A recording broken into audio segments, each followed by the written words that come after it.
जी मियां साहब आज एक अच्छी खबर आई है, फेडरल से नाम निकला है पाकिस्तान का, तो इस बारे में कोई आपसे बात करेंगे। बड़ी देर बाद नाम निकला है फेडरल से पाकिस्तान का।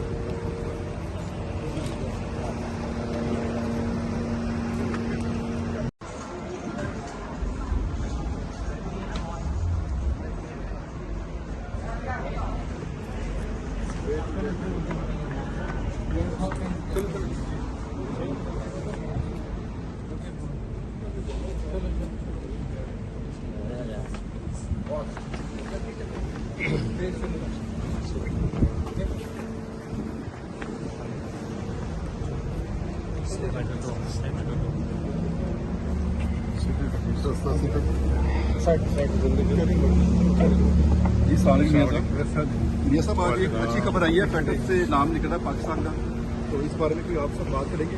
बड़ी देर बाद नाम निकला है फेडरल से पाकिस्तान का।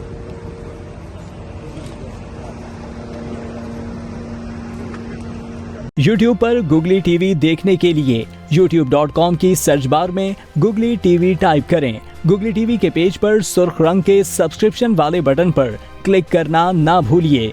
YouTube पर अपलोड होने वाली वीडियो से बाखबर रहने के लिए बेल आइकॉन पर क्लिक कीजिए। आपको हर नई आने वाली वीडियो के बारे में नोटिफिकेशन मौसूल हो जाएगा।